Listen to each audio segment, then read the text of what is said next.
नमस्कार, मैं जयकृति योगी आप सभी दर्शकों का अन्नदाता कार्यक्रम में स्वागत करती हूं। हमारे देश का किसान जन का पोषक है, वह श्रम का देवता है, अन्नदाता है। उसमें ही भारत की आत्मा निवास करती है।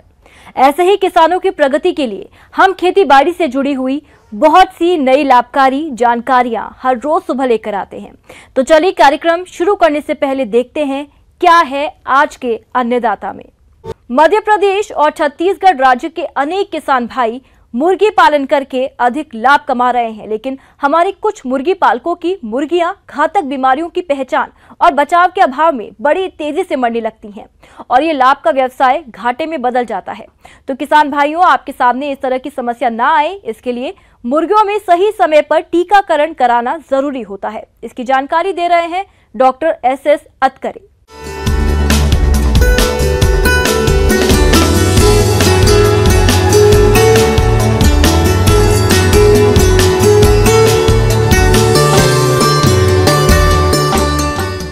मुर्गी पालन व्यवसाय से हमें किसान भाइयों को अधिकतम लाभ हो, इसके लिए आवश्यक है कि आप जैसे जीवाणु वाले रोग होते हैं और परजीवियों से होने वाले रोग होते हैं, विषाणुओं से वाले रोग होते हैं, तो इनमें से अपन जो जीवाणु और परजीवियों से रोग वाले होते हैं उनको तो अपन दवाइयों देकर ठीक किया जा सकता है, पर विषाणुओं से होने वाले जो रोग होते हैं उनके लिए टीका लगाना आवश्यक होता है। मुर्गियों में आने वाली घातक बीमारियों के कारण मुर्गी पालक किसानों को आर्थिक हानि का सामना करना पड़ता है। तो आप इन रोगों से अपनी मुर्गियों को बचाने के लिए टीकाकरण कैसे करें, आइए जानते हैं। क्योंकि ब्रॉयलर हम केवल 6 सप्ताह 7 सप्ताह तक पाले जाते हैं और लेयर वाली मुर्गियां हैं जो शुरुआत में ग्रोवर रहती है और बाद में उसको लेयर स्टेज पे उसे अपन 70-75 सप्ताह तक पालते हैं इसे।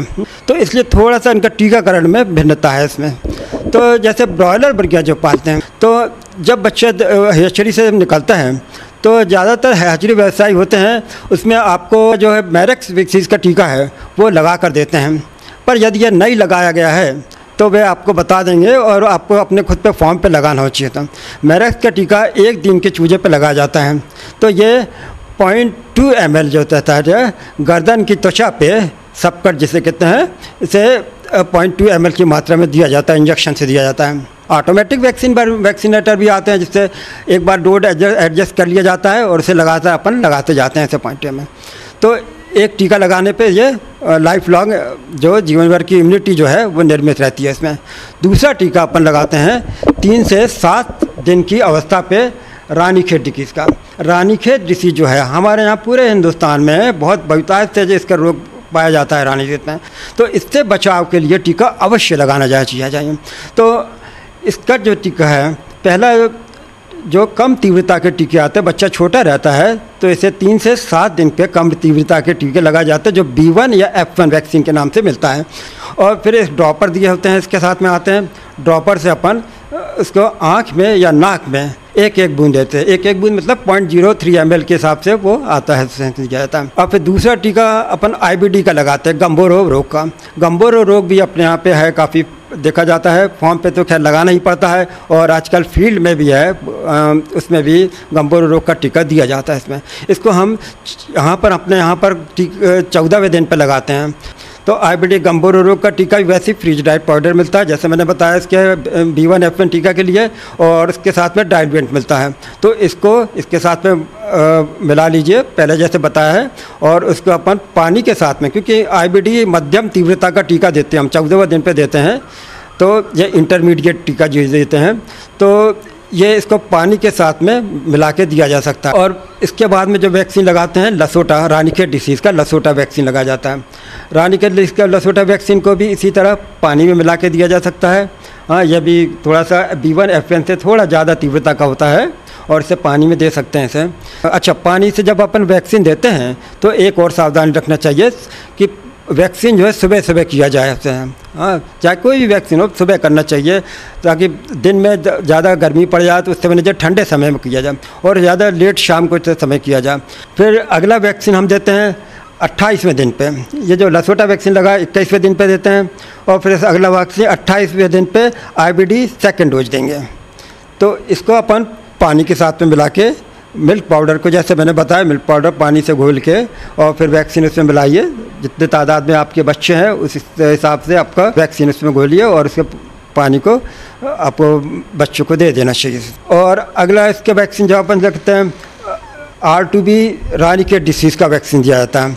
ये हम 8 से 10 सप्ताह के बीच में लगाया जाता है सर। तो इसमें आपको R2B का वैक्सीन जो आपको फ्रीज ड्राइड पाउडर जो मिलेगा उसके साथ में, और R2B वैक्सीन का घोलक मिलेगा। तो इसे हम इंजेक्शन के द्वारा दिया जाना चाहिए। तो अब इसे इंजेक्शन के द्वारा 0.5 ml चांग के मांसपेशी में लगाया जाता है। वैक्सीन देते समय आप मांस वाले भाग में उसमें इसी वैक्सीन देना चाहिए। हाँ, इसकी तरह से हड्डी में वगैरह लगना नहीं चाहिए वैक्सीन। अगला वैक्सीन आपको लेयर पक्षी में लगाना पड़ता है 14 से 15 सप्ताह के बीच में। इसमें अपन एक IBD के मृत टीका लगाते हैं। इसमें ऑयल एडजुवेंट वैक्सीन मिलती है इसमें। तो इसको अपन 0.5 ml अंतर त्वचा में, गर्दन की त्वचा में लगाए जाते हैं। तो इसमें अपन एक रानीखेत डिसीज़ का मृत टीका और दूसरा IBD डिसीज़ का मृत टीका लगाते हैं। जैसे 14 से 15 सप्ताह पे आपने रानीखेत डिसीज़ का मृत टीका दिया है और उसके 1-2 सप्ताह के अंतर से IBD वैक्सीन का मृत टीका लगा दीजिए। तो इस तरह यदि आप अपन वैक्सीन सावधानी पूर्वक करते हैं तो आपको जो इम्यूनिटी है वो 100% इम्यूनिटी मिलती है बच्चों में, और बच्चे को किसी तरह की बीमारी नहीं होगी। किसान भाइयों, अभी तक आपने खेती से जुड़ी हुई कुछ उपयोगी जानकारियां देखी। अब लेते हैं एक छोटा सा ब्रेक, जल्द ही लौटेंगे और कार्यक्रम में आगे भी हैं खेतीबाड़ी से जुड़ी महत्वपूर्ण जानकारियां, तो बने रहिए हमारे साथ। प्रदेश के जिन किसान भाइयों ने लौकी की खेती की है, उनकी फसल इस समय बढ़वार की अवस्था पर है और इस फसल को आगे भी अच्छी बढ़वार हो सके, इसके लिए फसल में सिंचाई और उर्वरक प्रबंधन के साथ साथ फसल सुरक्षा के उपायों को करना जरूरी है। इस बारे में जानकारी के लिए हमारे संवाददाता ने संपर्क किया फल अनुसंधान केंद्र ईटखेड़ी, जिला भोपाल के विषय विशेषज्ञ महेंद्र जड़िया से।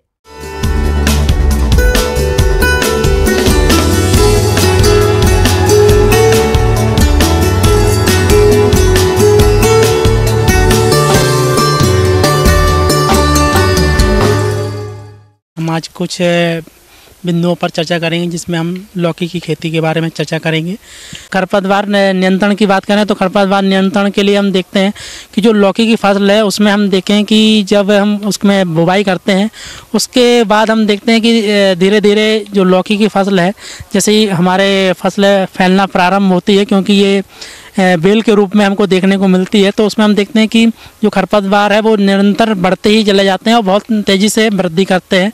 उसके नियंत्रण के लिए हम निराई गुड़ाई के द्वारा हम इसको आसानी से जो खरपतवार नियंत्रण है वो कर सकते हैं। जो खरपतवार हम नियंत्रण करेंगे वो उसको हम खुरपी की सहायता से करेंगे। तो खुरपी की सहायता से हमको करने से यह फ़ायदा होगा कि जो हमारे पौधे हैं उसमें वायु संचार अच्छे से होगा और निराई गुड़ाई के द्वारा उनमें जो वायु संचार की जो वृद्धि नहीं हो पा रही है वो अच्छे से होती रहेगी और जो हमारे पौधे हैं वो हेल्दी और अच्छे से वृद्धि करेंगे। और जो इस तरह की जो निराई गुड़ाई की जो क्रिया है वो लगभग हमको फसल में, एक तो पहला नंबर हम फसल बोने के लगभग 20 से 25 दिनों के बाद हमको करना चाहिए और फिर समय समय पर हमको इसके बाद लगभग हमको 2 से 3 बार हमको निराई गुड़ाई की सहायता से हमको नियंत्रण करना चाहिए, जिससे हम देखते हैं कि हमारी जो फसल है वो अच्छे से वृद्धि करती है। किसान भाइयों, लौकी की फसल से अधिक उत्पादन प्राप्त करने के लिए आप फसल में सिंचाई करते हुए पोषक तत्वों का प्रयोग कैसे करें, इसकी जानकारी कुछ इस प्रकार है। किसान भाइयों, बात करें कि सिंचाई कब कब करना चाहिए हमको लौकी की फसल में, तो लौकी की जो फसल है उसको हमको ग्रीष्मकालीन जो हमारी जो भी चल रही है फसल का जो मौसम है, जो लगभग हमारी हम देख रहे हैं कि जो हमारे किसान भाई हैं उनने लगभग 30 से 40 दिन की फसल हो गई है और गर्मी का जो मौसम है वो दिन पे दिन हमारा तापक्रम जो है वो बढ़ता चला जा रहा है। उसको देखते हुए हमको 2 से 3 दिनों के अंतराल पर हमको उसकी सिंचाई करते रहना चाहिए, जैसे हमको आवश्यकता के अनुसार और भूमि की जो किस्म है या जो उसके अनुसार भी हम इसकी मतलब मात्रा को भी हम निर्धारित कर सकते हैं। जैसे कई जगह हमारी भूमि हल्की होती है तो हमें उस जगह पर हमको सिंचाई की आवश्यकता ज़्यादा पड़ती है और जहाँ पर हमारी भूमियाँ थोड़ा भारी है वहाँ पर हमको सिंचाई की जो मात्रा है वहाँ पे हमको कम करना पड़ता है। इस प्रकार से हम मतलब सिंचाइयों का प्रबंधन करते रहते हैं। बात करें खाद एवं उर्वरक की, तो नाइट्रोजन, फास्फोरस, पोटास के रूप में हम देखें तो नाइट्रोजन 80 किलोग्राम प्रति हेक्टेयर के हिसाब से हम मात्रा को देते हैं। फास्फोरस की जो मात्रा है वो 60 किलोग्राम के हिसाब से देते हैं और जो पोटास की मात्रा है वो 50 किलोग्राम प्रति हेक्टेयर के हिसाब से देते हैं। नाइट्रोजन की जो मात्रा की बात करें तो नाइट्रोजन की जो मात्रा है वो आधी मात्रा और फास्फोरस और पोटास की जो मात्रा है वो पूरी मात्रा को हम लगभग हम खेत की तैयारी करते हैं उस समय पर हम दे देते हैं। पर इसके बाद हम देखते हैं कि जो हमारी कुछ नाइट्रोजन की जो आधी मात्रा है उसको हम जब हम देखते हैं कि जब हमारे फूल आने का जो समय होता है, जो नाइट्रोजन की मात्रा को हम दो समान भागों में उसको बांट लेते हैं। तो कुछ मात्रा को हम जब लौकी की जो फसल है उसमें जब हम फूल आने का जो समय होता है उसके पहले हम उसको दे देते हैं, और जो कुछ मात्रा जो हमारी नाइट्रोजन की बच जाती है शेष, उसको हमारे फूल बनने लगे हैं उस समय पे हम नाइट्रोजन की मात्रा को हम दे देते हैं, जिससे हम देखते हैं कि हमारी जो फसल है लौकी की वो अच्छी तरह से वृद्धि और उपज के लिए हमारी अच्छी तैयार होती है।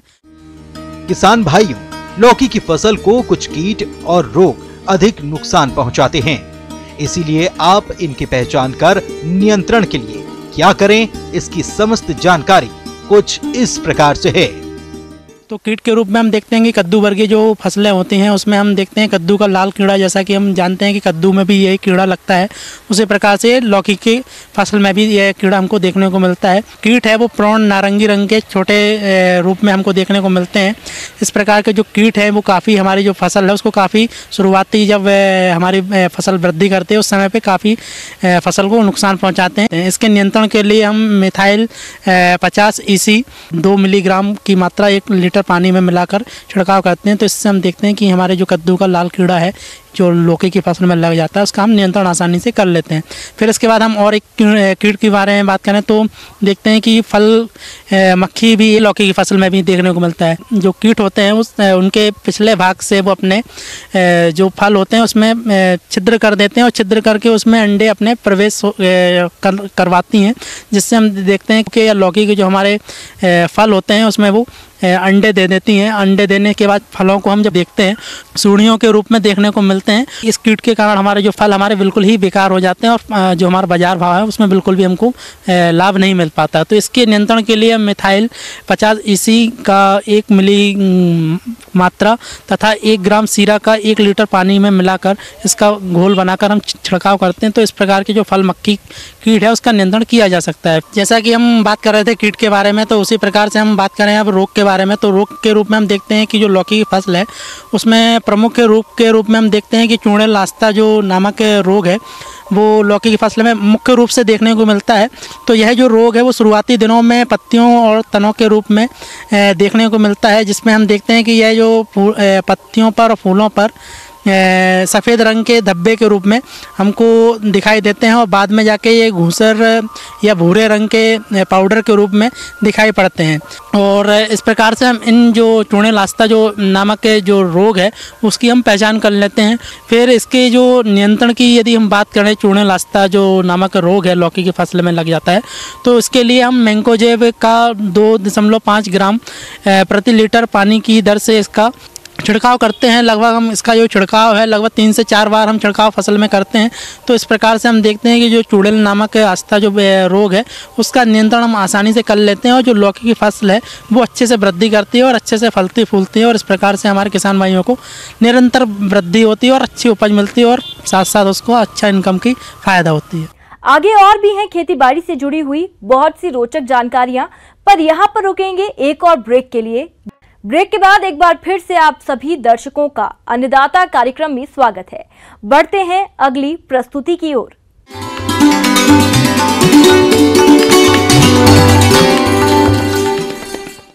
अन्नदाता हेल्पलाइन निशुल्क पूर्ण संपर्क सेवा के माध्यम से आपके द्वारा पूछे गए प्रश्नों में से 1 या 2 महत्वपूर्ण प्रश्न को हम अपने कार्यक्रम में शामिल करते हैं। इसी के तहत आज का चयनित प्रश्न और उसका जवाब इस प्रकार है।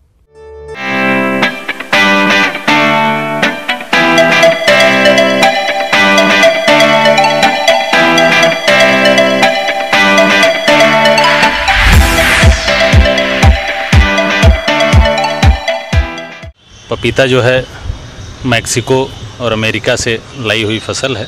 उसकी खेती उत्तर भारत में बड़े सफलतापूर्वक की जा रही है। पपीता के लिए एक अच्छी जल निकास वाली मिट्टी की ज़रूरत होती है जिसमें पानी रुके नहीं। पपीते के लिए विशेष रूप से ध्यान देना चाहिए कि पपीते की कौन सी प्रजाति का हम चयन करें जिससे कि जो है हमारा फसल अच्छे और गुणवत्ता युक्त तैयार हो। किसान भाइयों, हमारे यहाँ पपीते की प्रजाति कुर्ग हनी ड्यू पूषा नन्हा, पूषा की तमाम प्रजातियां जो ओपी प्रजातियां, ओपन पॉलिनेटेड प्रजातियां हैं, वो हमारे यहाँ अच्छे से वो चलती हैं और उनका जो है प्रबंधन अच्छा होता है। हमारे यहाँ किसान भाई उसका प्रबंधन अच्छे से कर सकते हैं। किसान भाइयों से ये अनुरोध करेंगे कि वो पपीते का जो बीज है वो या तो लोकल स्तर पे सिलेक्शन से निकाली गई हो या किसी ऐसे इंस्टीट्यूट से, ऐसे संस्थान से जिस पे कि भरोसा किया जाए, जो गवर्नमेंट के संस्थान हैं उनसे लिया जाए। पपीते की नर्सरी के लिए ऊंची बेड तैयार करते हैं जहां पानी इकट्ठा ना हो। जिस प्रकार से प्याज या अन्य सब्जियों की नर्सरी तैयार करते हैं, ठीक उसी तरह से नर्सरी बेड तैयार कर बीजों की बुआई करें। नर्सरी बेड में पौधा जब 25 से 30 दिन का हो जाए तब इसे पॉली बैग में लगा दें। पॉली बैग में पौधे लगाने से पौधे मजबूत हो जाते हैं और खेत में रोपने के बाद आसानी से लग जाते हैं। पपीता जो है कुल 9 महीने की फसल है। 9-10 महीने में फल पूरा हो जाता है। इसलिए जो है बारिश के पहले ही पपीते का रोपण कर लें। रोपण के पहले गड्ढा बना लें। गड्ढा बना के उसमें सड़ी गोबर की खाद 1 टोकरी, नीम की खली मिल जाए, नीम की खली, हड्डी का चूरा, ये सब डाल के मिट्टी को बंद कर दें। 10 दिन, 15 दिन, 20 दिन, 25 दिन बाद जब कादे से वो खाद सड़ जाए तब इसके बाद जो है उसमें पपीते का रोपण करें। 1.8 से 2 मीटर की दूरी पर पौधे से पौधे और लाइन से लाइन पपीते की दूरी करके ही पौधे का रोपण करें, जिससे पपीते का ग्रोथ अच्छा होगा, उत्पादन अच्छा होगा। अगर दीमक का प्रकोप कहीं खेत में है तो उसमें जो है 4-8-10G नाम की दवा या और कोई टर्माइट कंट्रोल की दवा आप डाल के उसको जो है लगा सकते हैं और उससे जो है अच्छा उत्पादन ले सकते हैं। किसान भाइयों, अगर आप ऐसी किस्म लगा रहे हैं जिसमें से कुछ किस्मों में फल आते हैं और कुछ पौधों में केवल फूल आते हैं, ऐसी किस्मों के 2 पौधों का एक साथ रोपण करें और जब फूल फल आना शुरू हो उस समय 10 फल देने वाले पौधों पर एक नर पौधा छोड़ते हुए अन्य सभी नर पौधों को काटकर निकाल दें। किसान भाई ध्यान दें, पपीते में अक्सर पाद गलन, उसके जड़ें और उसका जो है तने अक्सर गलने की बीमारी होती है। उसमें ध्यान दें कि पपीते के खेत में कहीं पानी ना रुके। पानी अगर रुकता है तो वहाँ पे जो है इस तरह की समस्या होने लगती है। इसके लिए ध्यान देना चाहिए, अगर ऐसा कहीं पानी 1 दिन 2 दिन रुक गया तो उसके लिए जो है किसी फंगिसाइड, कार्बेंडाजिम, कॉपर ऑक्सीक्लोराइड, इन सब का 2 से 3 ग्राम पर लीटर पानी में मिला के उसका घोल ज़मीन में डाल देते हैं, जिससे कि ये बीमारी समाप्त हो जाए और पौधे जो है हमारे स्वस्थ चलें। पपीते की मेन बीमारी किसान भाई जिससे बहुत परेशान रहते हैं वो है उसका पपीते का कर्ल, गुरचा रोग। पपीते की पत्तियां कर्ल कर जाती हैं। वो जो है वायरल डिजीज़ है, वो जो है उसको रोकना काफ़ी मुश्किल होता है। इसके लिए किसान भाई हमारे पपीते के खेत में अगर एक भी पौधे में अगर इस तरह की कोई बीमारी लगती है तो उस पौधे को तुरंत खेत से उखाड़ के उसको मिट्टी में दबा दें या कहीं जला दें। इसको करने से वो बीमारी एक से दूसरे में बढ़ नहीं पाती है। और किसान भाई हमारे जैविक दवाओं का भी प्रयोग कर सकते हैं। उसके लिए जो है नीम ऑयल या नीम एक्सट्रैक्ट से बनी हुई दवाएं, उनका जो है 5 से 10 ml पर लीटर पानी में मिला के उसका भी छिड़काव हम कर सकते हैं। इससे भी जो है रोग का रोकथाम होता है और फसल हमारी सुरक्षित होती है। और उसमें जो है कोई इंसेक्टिसाइड जो कि बैन ना हो, उसमें जो है आप 1 से 1.5 ml या 2 ml पर लीटर पानी में मिला के करेंगे। हर प्रजाति का अलग अलग डोज है, उस हिसाब से आप उसको मिला के उसका प्रयोग कर सकते हैं, जिससे जो है हमारा फसल सुरक्षित रहेगा और उस पर किसी प्रकार का कोई डिजीज़ नहीं लगेगा।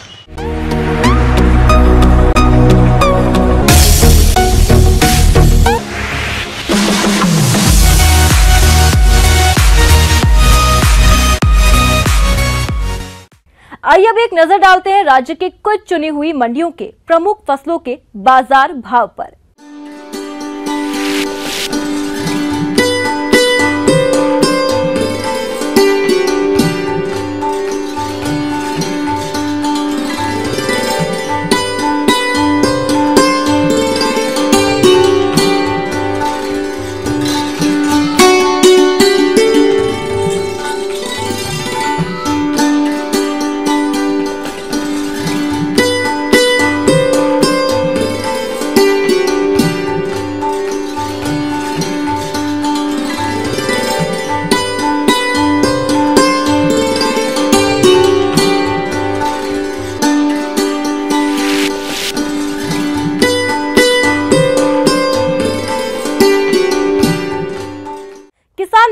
अन्नदाता आपकी सेवा के लिए संकल्परत है।